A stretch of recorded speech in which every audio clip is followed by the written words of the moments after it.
Muy bien, hermanos, seguimos entonces con la predicación expositiva consecutiva. Y estamos en 2 capítulo 4, versículos del 6 al 18. Tema del sermón: cuando el dolor pesa, la gloria pesa más. Por tanto, no desmayamos. Antes, aunque nuestro hombre exterior se va desgastando, el interior, no obstante, se renueva de día en día. Esta leve tribulación momentánea produce en nosotros un cada vez más excelente y eterno peso de gloria. No mirando nosotros las cosas que se ven, sino las que no se ven. Las cosas que se ven son temporales, pero las que no se ven son eternas. ¿Cómo llevaremos el sermón? Una introducción. Un primer punto: debemos valorar la fortaleza espiritual. Segundo punto: debemos valorar la gloria futura. Y un tercer punto: debemos valorar la realidad eterna. Y finalmente, conclusiones. Bueno, estamos en unos tiempos donde hay dificultades, circunstancias y también testimonios. Vimos el terremoto en Venezuela, vimos el terremoto en Colombia, y siempre hay testimonios que uno escucha a través de las noticias que nos lleva a pensar en las circunstancias, y también algunos de esos testimonios, no uno puntual, sino un principio que sucedió constantemente, es algo que nos hace pensar y nos relaciona un poco con nuestro texto. Vamos a pensar en un hombre que queda atrapado bajo los escombros después del terremoto, como sucedió con tantas personas. Todo está oscuro, apenas puede respirar, siente el peso de las piedras sobre su cuerpo. Intenta moverse, pero no puede. Constantemente grita pidiendo ayuda. Pero aunque dure bastante minutos, nadie responde. Suponemos que el silencio de esta situación comienza a convencerlo de que algo está muy mal y que posiblemente va a morir allí en esa condición. Pero de pronto escucha golpes al otro lado de los escombros y una voz de un rescatista le está diciendo: no se rinda. Sabemos que está allí, lo escuchamos. Estamos llegando a donde usted. ¿Cómo vemos la situación? En ese momento, los escombros no desaparecen. Las piedras continúan y pesan exactamente igual. Su cuerpo sigue herido. Esa situación no cambia. La oscuridad todavía le rodea. Esa situación tampoco cambia. Pero algo ha cambiado profundamente. ¿Qué es? Ahora sabe que no está abandonado y que los escombros no serán su tumba. El peso sigue siendo real, pero el peso ya no es definitivo. El dolor sigue siendo presente, pero ahora lo interpreta de otra manera, con la voz de los rescatistas. Cuando el apóstol Pablo entonces nos dice: por tanto, no desmayamos, aunque nuestro hombre exterior se va desgastando, el interior, no obstante, se renueva de día en día. Pablo está escribiendo estas palabras desde la realidad de un sufrimiento, desde la realidad de azotes, golpes, circunstancias, pero con una esperanza legítima. ¿Dónde la encontramos? En los versículos anteriores, ¿recuerdan? Versículo 14, ¿cierto? Sabiendo que el que resucitó al Señor Jesús, a nosotros también nos resucitará con Jesús. Entonces, el peso está, pero también que la esperanza. El duelo está, pero también la esperanza. El cansancio está, pero también la esperanza. Los problemas familiares, las decepciones, los temores, pero también la esperanza. Esto es lo que vemos en nuestro texto. El apóstol Pablo habla acerca de no desmayar. Dice, no desmayamos. Ahora, el apóstol Pablo no está diciendo no desmayamos para tratar de dar como un ánimo trivial. Está refiriéndose a sí mismo, pero está hablando acerca de no desmayar. No son palabras simplemente del positivismo. No. Lo que está diciendo es que no desmayamos porque tenemos la esperanza de la resurrección, porque ese es el contexto. Hay una unión, ¿cierto?, en el texto. Por tanto, ese es el conector del versículo 15 al versículo 16. Por tanto, es la unión de lo que hablamos de la resurrección y la esperanza que tenemos en Jesús. Y dice, por tanto, entonces, por esa esperanza, no desmayamos. La enfermedad, la circunstancia, no permite que el creyente desmaye. Aunque produce cansancio, puede tener la esperanza, porque tiene la esperanza en la resurrección, una esperanza aún mayor. Ahora, tenemos que entenderlo de esta manera. Vamos al primer punto. Debemos valorar la fortaleza espiritual. Dice entonces, por tanto, conectando, no desmayamos. Y aquí desarrolla el argumento.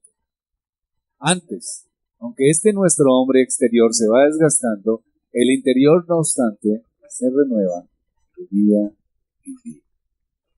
Bueno, es bien interesante cómo comienza la apóstol, ¿ok? Comienza con una realidad. ¿Cuál es la realidad?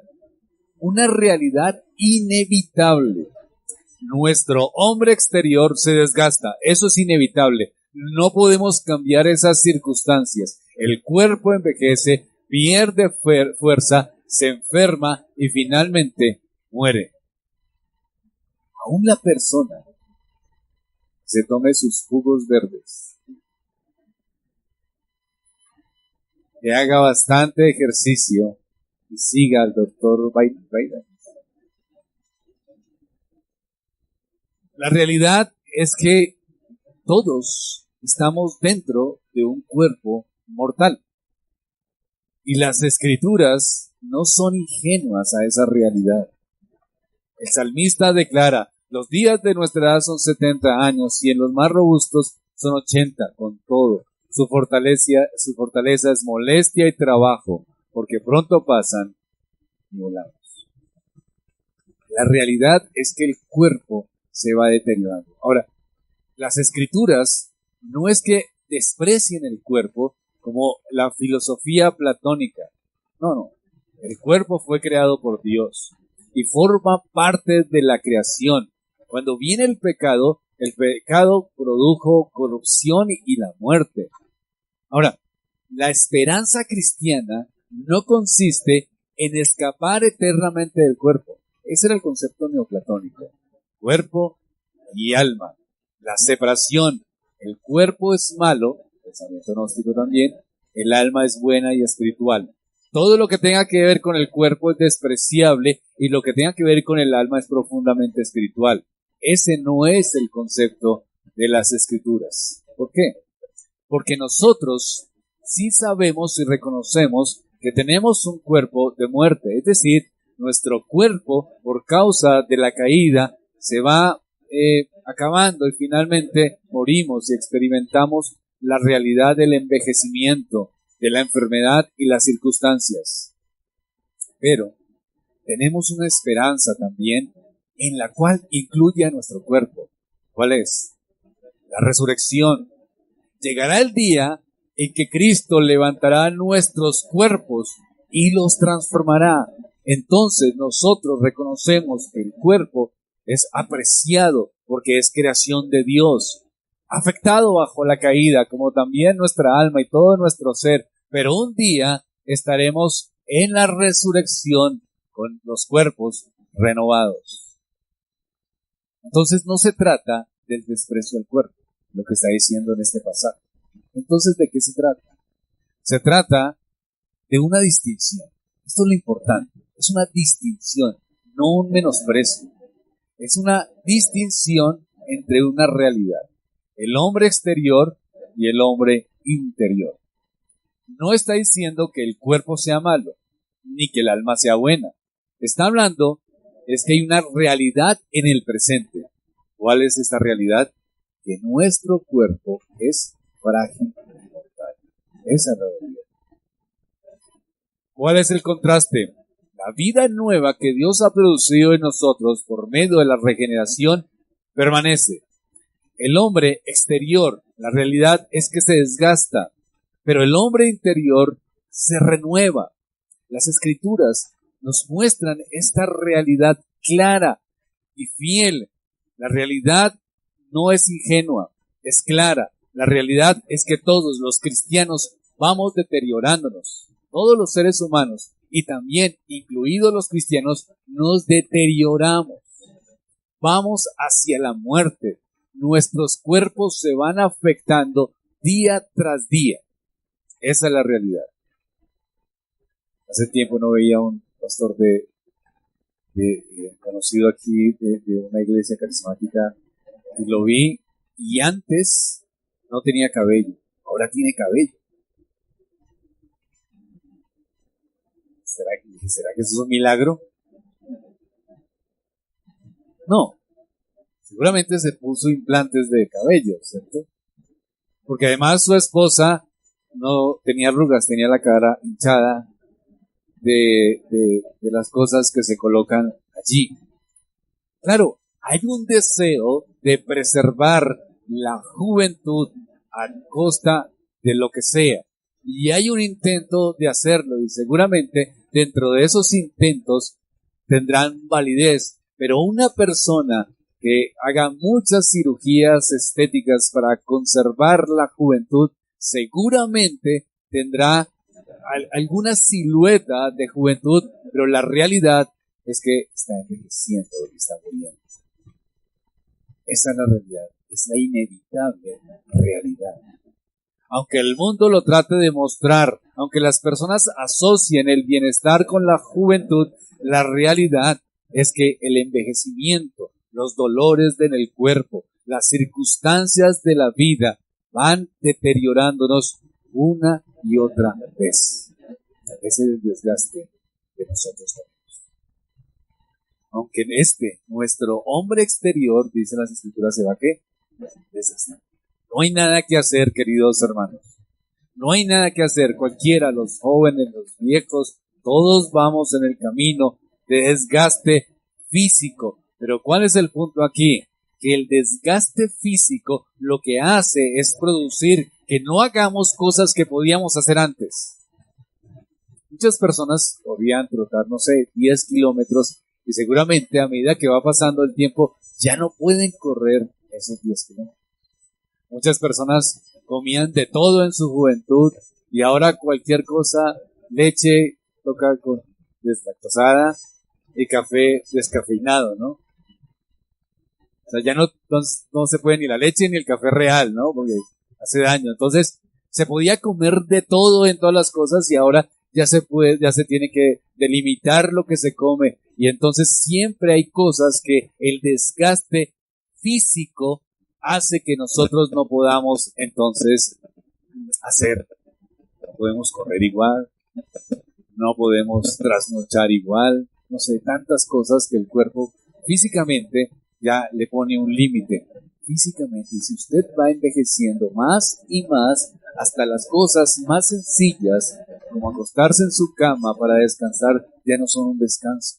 Ir de un lugar a otro pequeño, ya no es fácil de ir a ese lugar. ¿Por qué? Porque su cuerpo se está desgastando físicamente. Lo sencillo, lo simple, ahora parece lo que era cotidiano en su vida. En muchas ocasiones ya no es tan cotidiano, sino es toda una proeza ir de un lugar a otro. Eso es lo que hace nuestro desgaste. Pero dice, aunque nuestro hombre exterior se va desgastando, el interior, no obstante, se renueva de día. El desgaste físico no puede impedir que usted crezca y se fortalezca espiritualmente. Esto es increíble. Esto es lo que está diciendo el apóstol. La renovación espiritual no es una situación que se da por su físico. No, su físico puede estar desgastándose porque esa es la realidad. Por tanto, no desmayamos, aunque nuestro hombre exterior se va desgastando. Esa es la realidad que todos tenemos.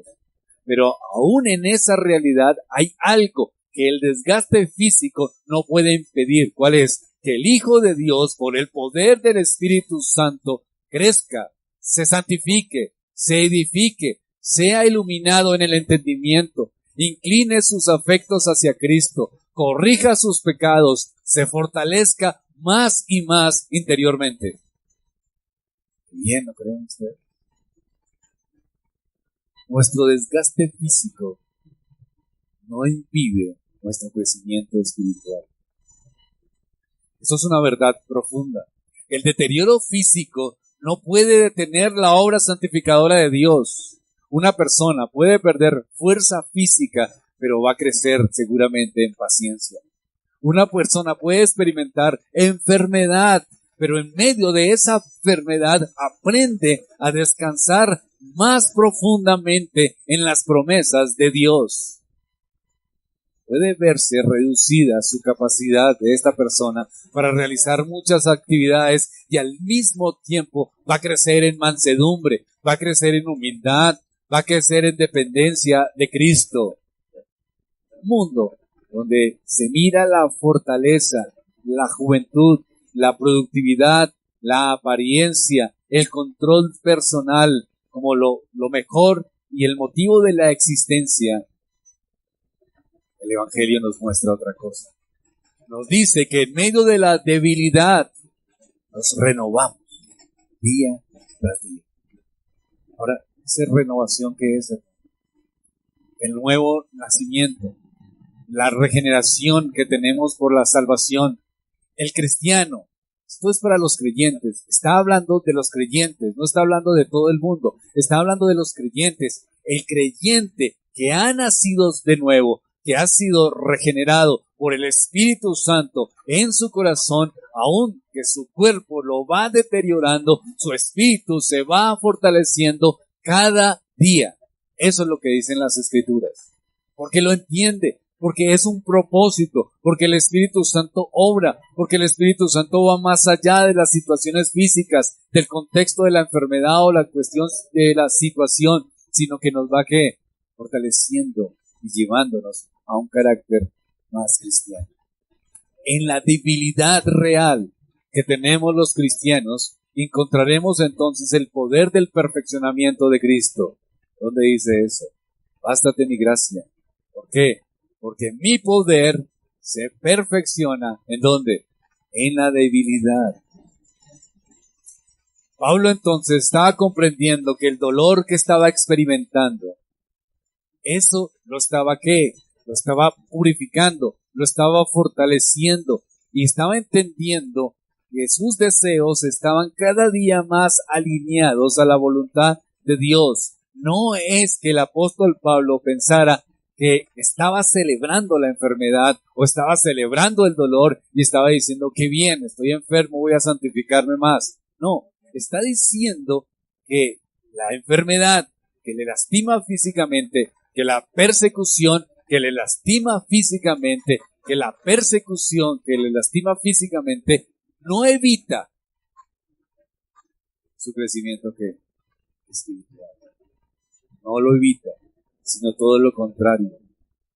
Lo que hace entonces es renovarlo día tras día. Cuando sus recursos terminan, la suficiencia de Cristo se mantiene. Entonces, esa debilidad que está experimentando Pablo, que experimenta el creyente, lo lleva a depender más profundamente en Dios y más en Dios. Cuando pensemos que tenemos suficientes fuerzas, entonces tenemos la ilusión. ¿Cuál es la ilusión? Que nos gobernamos a todos. Esa es la ilusión. Andamos en la vida pensando que tenemos el poder. ¿Cómo duerme usted? Si usted duerme pensando, mañana tendría que hacer esto, esto y esto, y su mente constantemente está diciendo, y la otra semana esto, y después voy a comprar esto, y voy a hacer esto, y voy a hacer lo otro, entonces está levantándose en una ilusión. La ilusión que tenemos es de pensar que gobernamos nuestra propia existencia. Pero cuando viene entonces la realidad del envejecimiento, cuando viene la realidad de las circunstancias y de la aflicción, ¿qué hace esto? Reduce nuestras capacidades físicas, reduce mis capacidades circunstanciales, y entonces descubrimos que somos frágiles. Y ahí entonces venimos con fuerza al Señor. A veces cuando hablo con unos hermanos aquí de nuestra iglesia, ya tienen, pues ya no trabajan, son hermanos mayores, y me da alegría que me cuentan que la mayor parte de su tiempo es estudiando las escrituras, orando, leyendo libros, mirando comentarios. Ahora, alguien puede decir, pues como ya no hacen nada, son pensionados, yo con todas las responsabilidades que tengo. No creo que sea así, porque muchos pensionados se la pasan viendo novelas suecas, coreanas, todo lo que ahora hay, ¿no? Entonces, a turcas, aquí hay algún hermano que se la pasa en esa, ¿no? Ya lo descubrimos, ¿no? Entonces, no creo, hermanos, que sea tanto por eso. Y no creo que estos hermanos sean personas que ya tengan una actitud de perfeccionamiento. Pero sí creo, queridos hermanos, que hay una transformación en su corazón por la obra espiritual que cambia los deseos, y simplemente el aproximarse, el llegar hacia el envejecimiento, el darse cuenta de sus realidades, el pasar por sufrimientos. Claro, con la obra del Espíritu Santo en su corazón, llegan a conclusiones. Y una de las conclusiones, ¿cuál es? Debo invertir mi tiempo en lo que sí vale la pena. Eso es. Y entonces pueden coger el libro, pueden coger las escrituras, pueden dedicar tiempo a la oración, porque están pensando, esto tiene más sentido que estar desperdiciando el tiempo. Antes desperdicié mi tiempo, ahora estoy cercano a la muerte, estoy cercano, o me reconozco a mí mismo frágil y débil. ¿En qué pongo mis esperanzas? ¿En qué pongo mi consuelo? En lo que valga la pena. ¿En qué vale la pena? Las cosas santas. Ahora, en ese contraste, veremos a nuestros jóvenes. Vemos a muchos jóvenes. ¿En qué invierten su tiempo? Pasan horas en cosas que no tienen mayor trascendencia. No necesariamente son cosas malas, digámoslo así, pero son cosas de poco provecho, simplemente repitiendo códigos en un celular, o simplemente mirando al frente, o simplemente haciendo nada, simplemente esperando que pasen las horas y que pase el tiempo. Porque su perspectiva es diferente. Porque no se reconocen con la perspectiva que una persona que ha pasado el tiempo, que ha sufrido, que ve cómo su físico se va deteriorando y que le da prioridad a lo que tiene prioridad, a las cosas espirituales. La juventud es una bendición, pero también la juventud es un tiempo de insensatez. No pensamos correctamente. No analizamos las cosas bien. Invertimos nuestro tiempo mal. Y si vamos creciendo, entonces, a medida que vamos avanzando, también llegamos a la Edad Media pensando que tenemos todo el reconocimiento que hemos logrado y que los logros es la forma en que regulamos nuestra existencia. Pero cuando va pasando el tiempo, vamos perdiéndole significado a los logros por los cuales las personas entregaron tanto su vida y pueden tener muchos logros y llegar a la conclusión de que esos logros no les sirven para enfrentar la realidad de su dolor y de su deseo. No les sirve. Dice, mira, aquí están estos logros. ¿Me ayuda algo a enfrentar mi envejecimiento? No.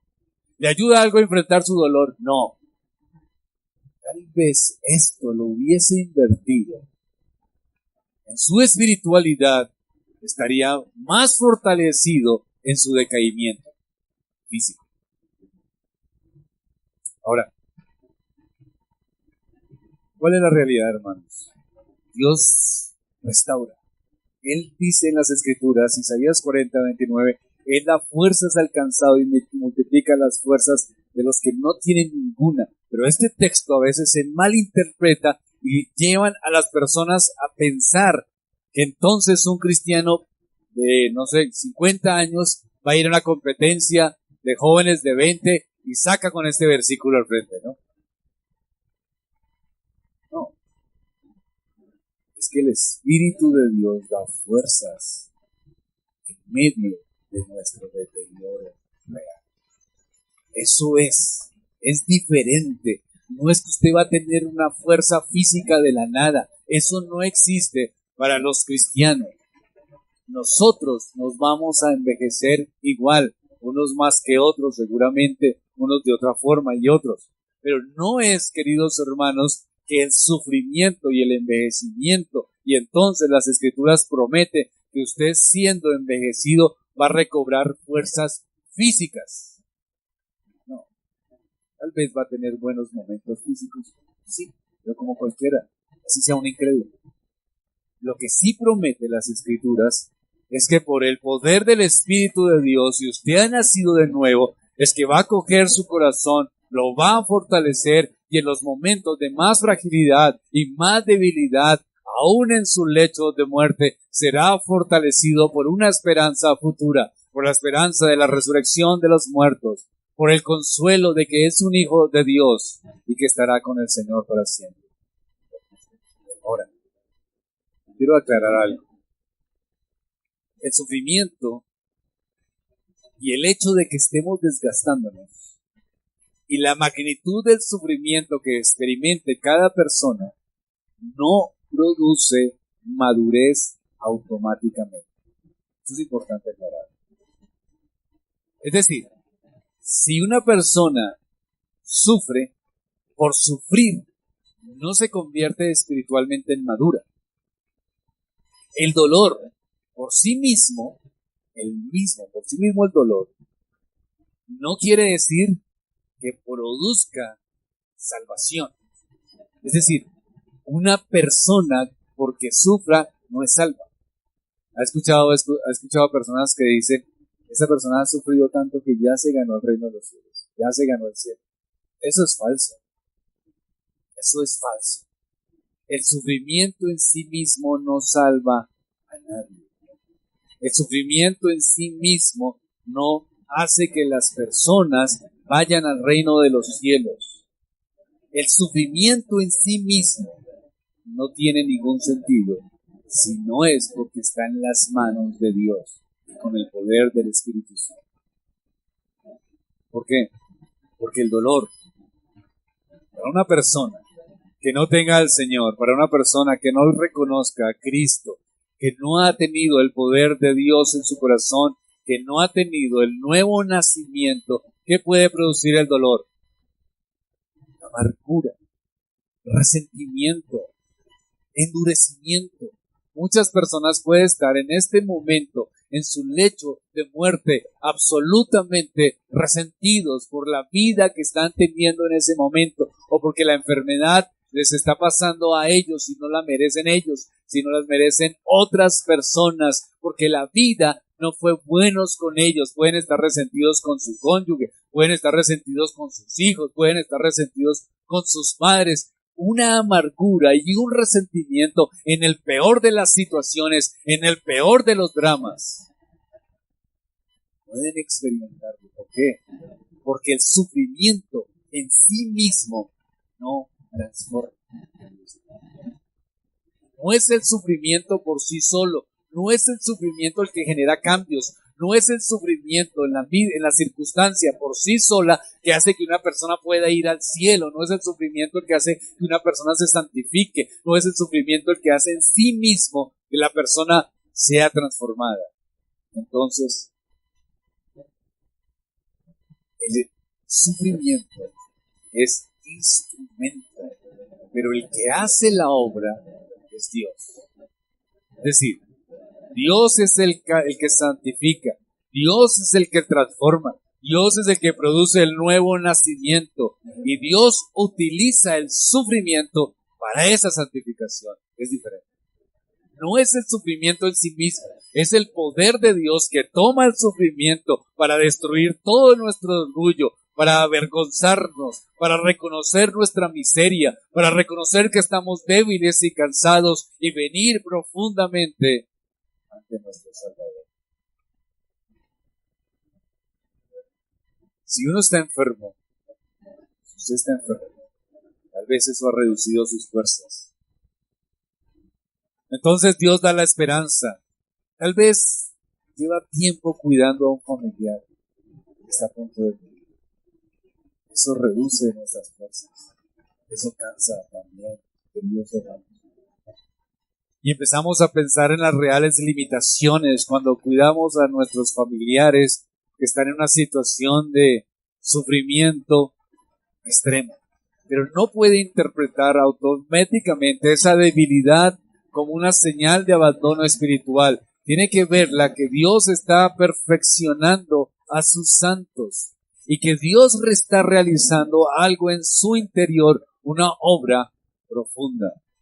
Permanezca cerca de los medios del Señor, su palabra, la oración, la comunión de la iglesia. ¿Para qué? Para que siga fortalecido. ¿Para qué? Para que siga animado en Cristo y en la esperanza en gracia. Pasamos entonces a lo que debemos valorar. Debemos valorar la gloria. Porque esta leve, dice el versículo 17, porque esta leve tribulación momentánea produce en nosotros un cada vez más excelente y eterno peso de gloria. Aquí hay unas palabras que tenemos que entenderlas bien, pero que son complejas en la interpretación.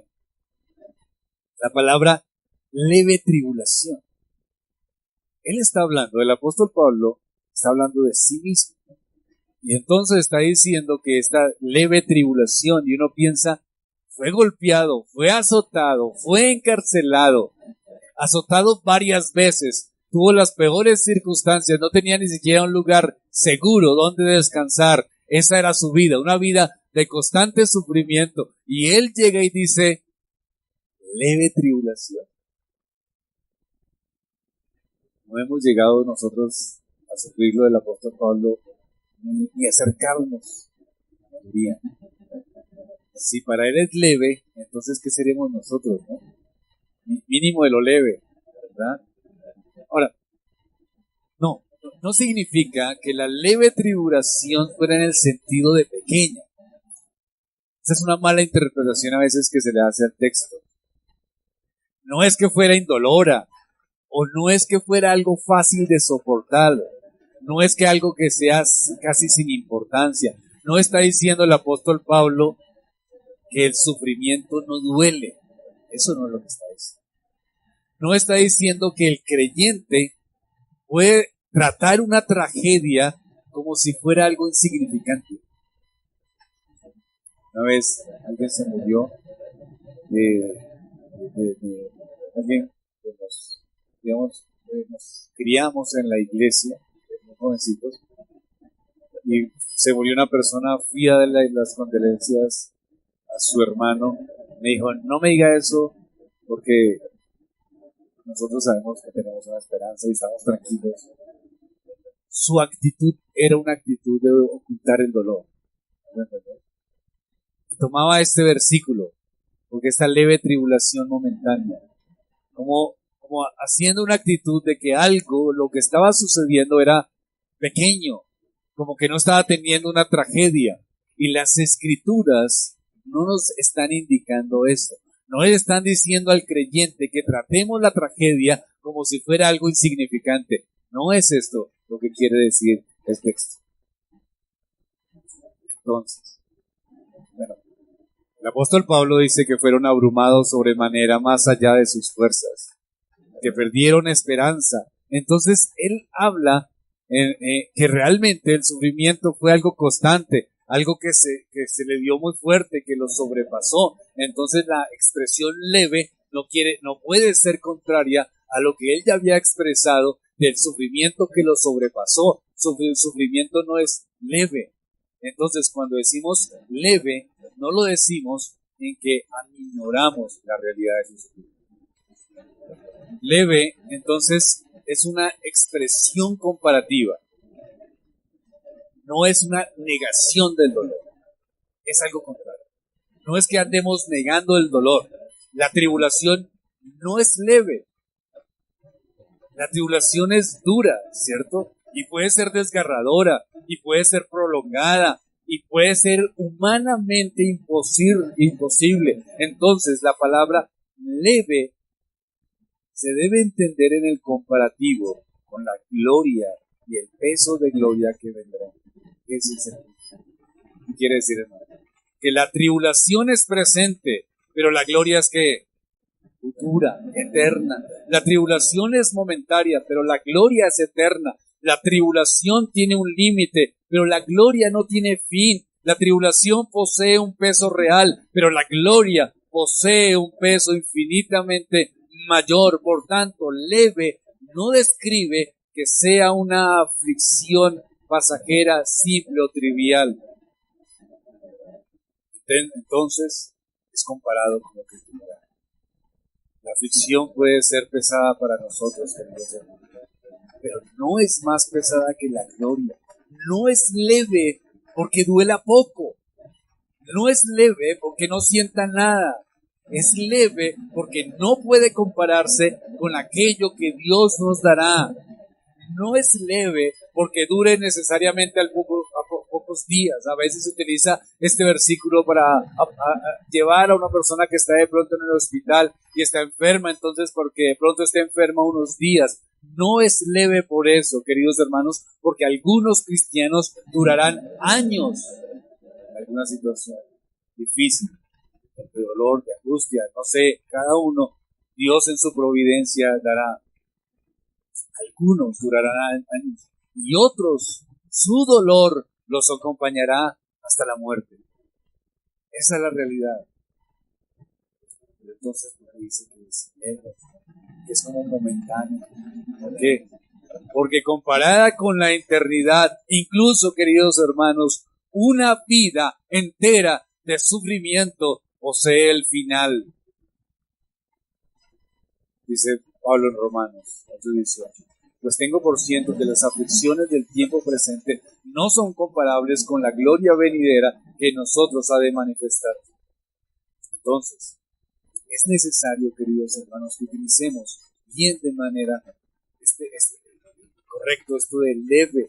De leve es importante, porque Pablo no está utilizando este texto para silenciar lágrimas. No está diciendo, no llore, tranquilo, que usted lo que está experimentando es leve. No. Lo usa para impedir que las lágrimas lo lleven a la desesperación. Existe una gran diferencia entre llorar y estar desesperado. El creyente puede llorar porque su pérdida es real, porque su sufrimiento es real. Lo que está haciendo el apóstol es darle esperanza para que no desespere. Son dos cosas diferentes. Una cosa es llorar y otra cosa es desmayar en el desesperación. Cuando una madre pierde a un hijo, ¿su dolor es leve? No, es grande su dolor. Cuando hay una circunstancia de perder a sus padres, es leve, es grande su dolor, es una realidad. Cuando alguien es diagnosticado con una enfermedad grave, pues la angustia es real, no es superficial. Cuando una familia está atravesando pobreza, abandono, persecución, su carga es verdad y es real, es verdadera. La Biblia no minimiza la realidad del dolor.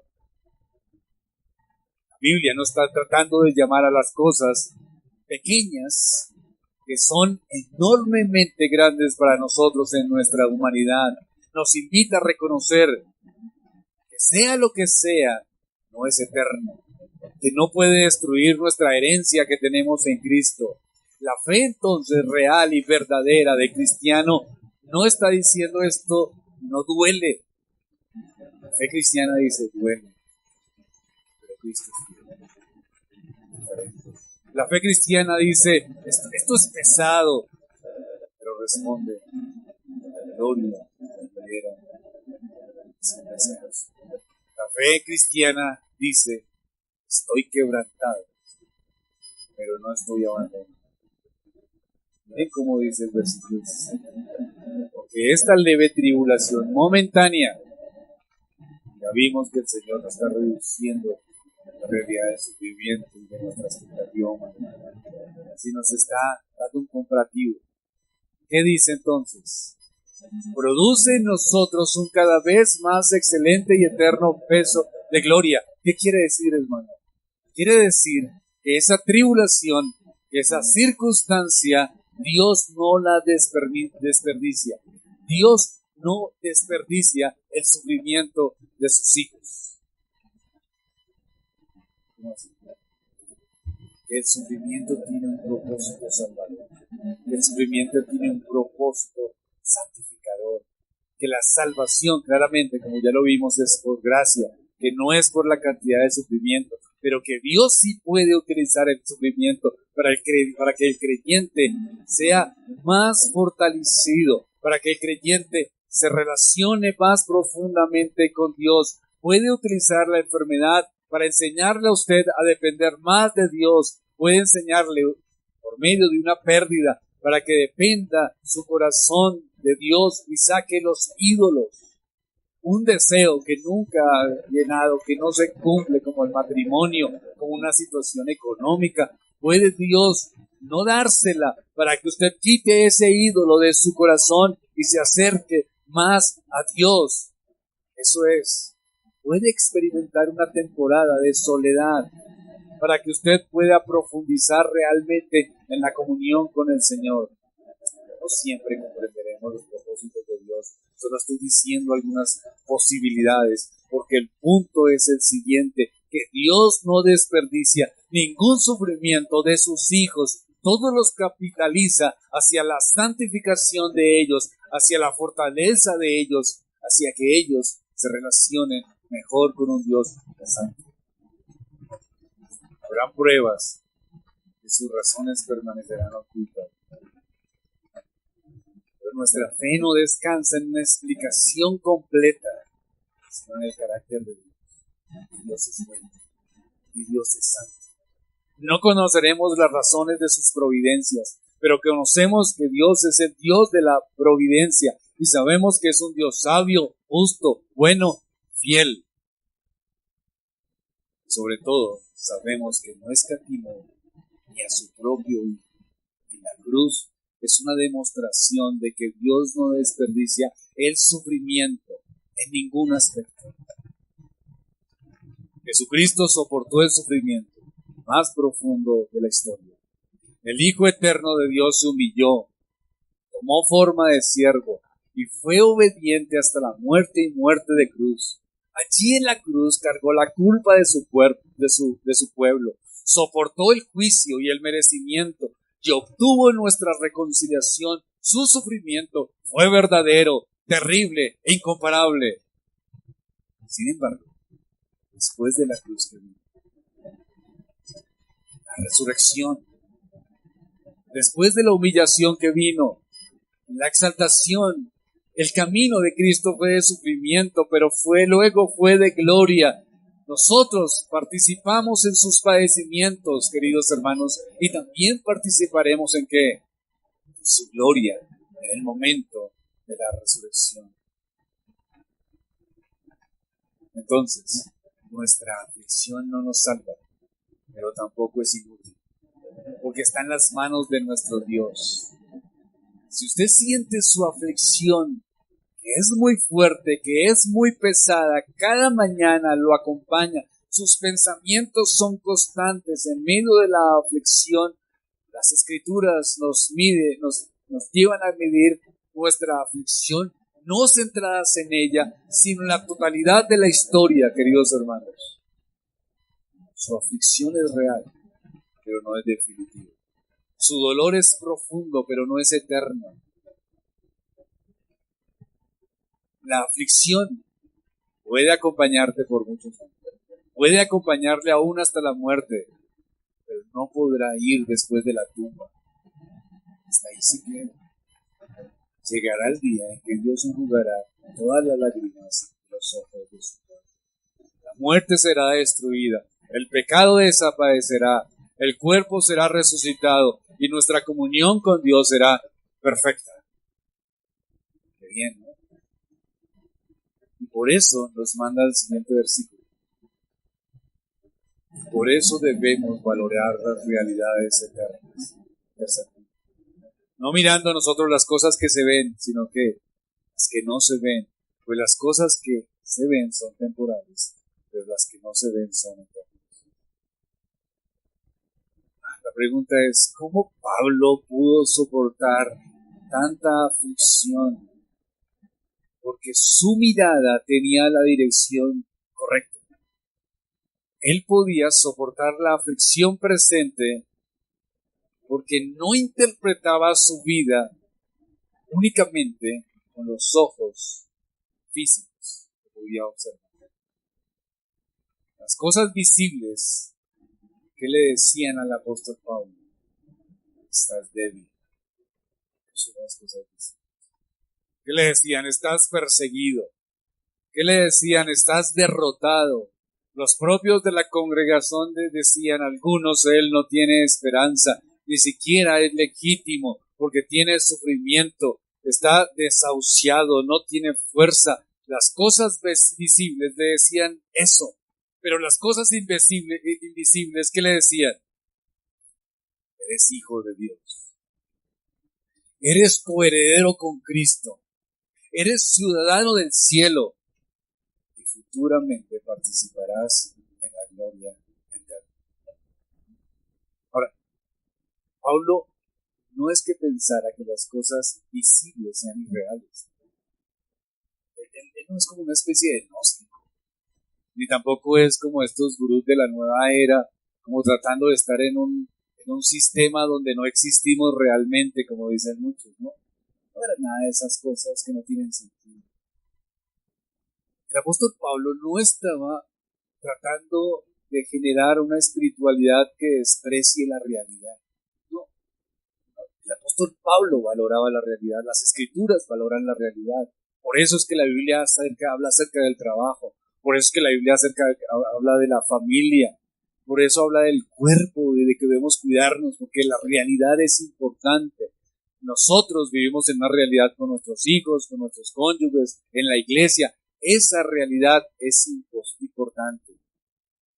Pero como les dije, el contraste no es entre lo material y lo espiritual, sino entre qué, en lo temporal y lo eterno. La salud es valiosa. Queremos estar bien y debemos cuidarnos en la medida de lo posible, ¿cierto? Es valiosa, pero es que el dinero es útil. No lo menospreciamos, pero es temporal. La reputación, las posesiones, los logros profesionales, todo eso, queridos hermanos, pertenece a una era presente.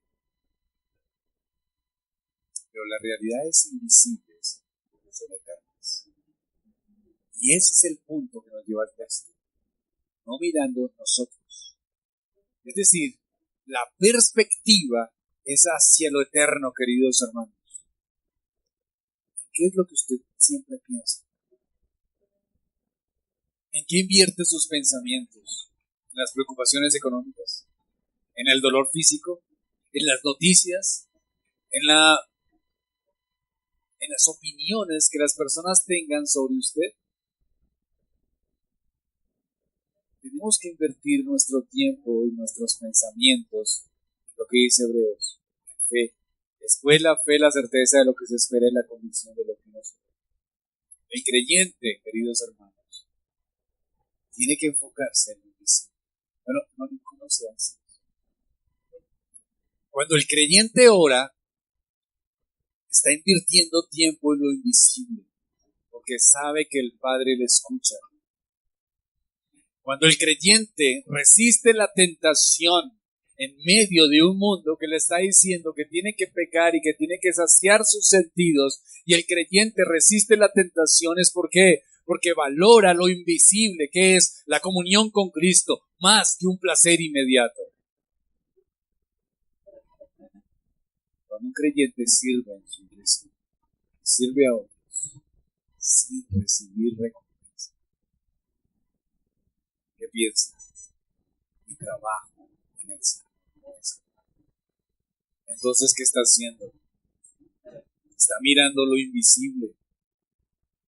Cuando está acompañando el féretro de un hermano y confiesa la resurrección, entonces está allí mirando lo invisible cuando pierde bienes terrenales y recuerda que tiene una herencia celestial cuando es rechazado por el mundo, pero descansa en la aceptación que posee en Cristo. Eso es, queridos hermanos, todo eso es vivir la vista en la eternidad. ¿Y qué hace eso? Reorganiza nuestros afectos. Nosotros vivimos de afectos. Lo que usted más piensa en la vida, en cada momento, esos son sus afectos. Si usted está pensando en su esposo, si usted está pensando en su esposa, si está pensando en sus hijos, si está pensando en su trabajo, o si está pensando en que no se ha casado y quisiera casarse, o si no ha pensado, o si se la pasa pensando que todo el mundo viaja menos usted. Y todo eso son sus afectos, sus pensamientos, y todos los pensamientos se están enfocando. Si está pensando constantemente en su salud, todo eso, sus pensamientos se enfocan. ¿Y qué hacen los pensamientos? Moldean nuestros deseos. Terminamos viviendo para nuestros caprichos y nuestros hijos. Pero cuando usted fija su mirada en el Señor, y no solo en lo temporal, comienza a vivir de una manera diferente. ¿Qué, queridos hermanos? Porque cuando estamos tan centrados en nosotros mismos, se levanta un gran ídolo, del cual ya hablamos. La comodidad, el éxito. El éxito se convierte en el Salvador. La aprobación humana se convierte en nuestro juez. Como seamos exitosos, es como los reconocen. Si tenemos dinero, es como reconocen. Lo que digan los demás es lo que nos reconoce.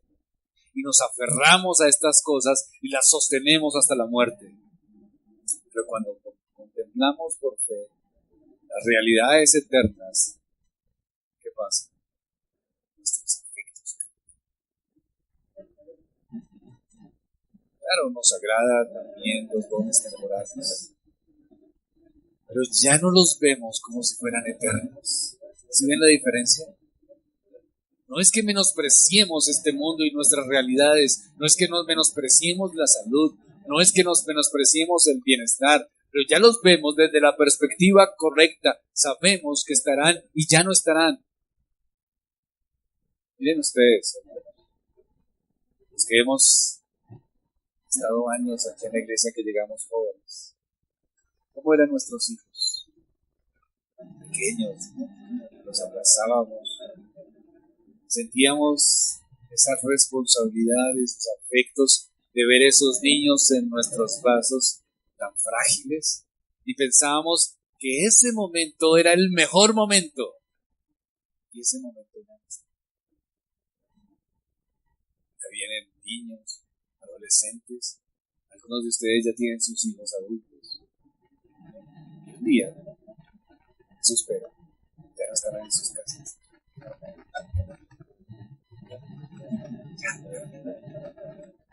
Lo que usted entregó, dedicó, pensó, sufrió, sacrificó, abrazó, luchó, en algún momento ya no está como usted pensaba que iba a estar siempre.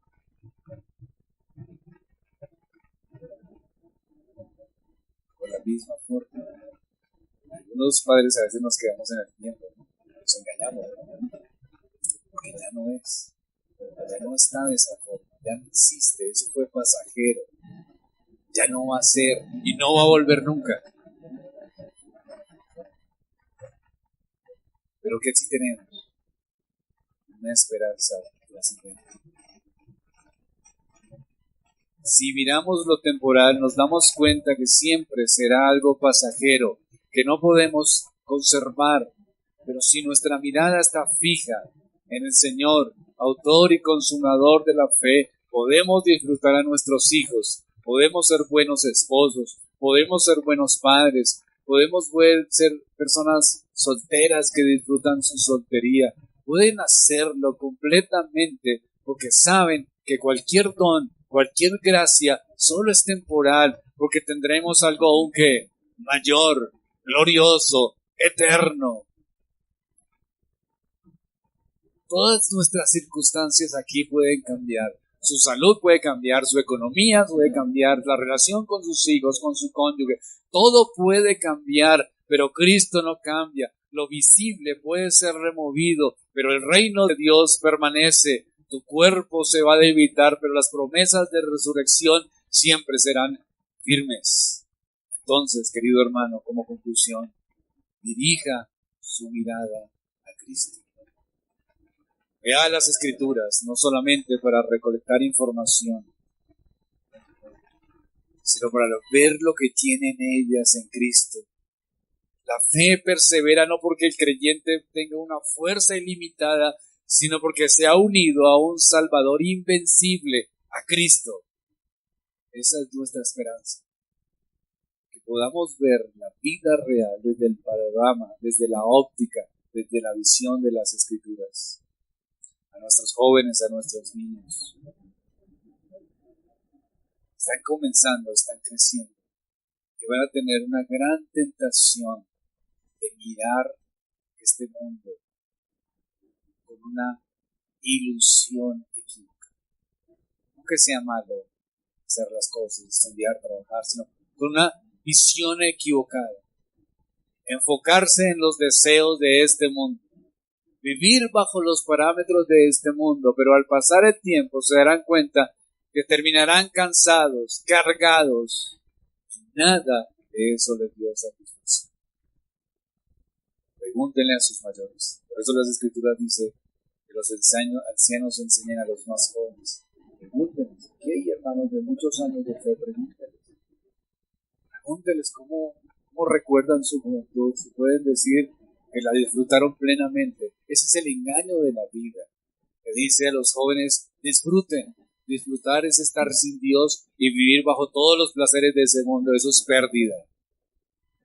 Pregúntenle a los mayores que ahora dedican su tiempo a la lectura, que dedican su tiempo a la oración, porque ya tienen su mente más clara por el poder del Espíritu. Toda la iglesia, hermanos, la aflicción es presente, pero no final. Siempre busquemos consuelo en Cristo Jesús.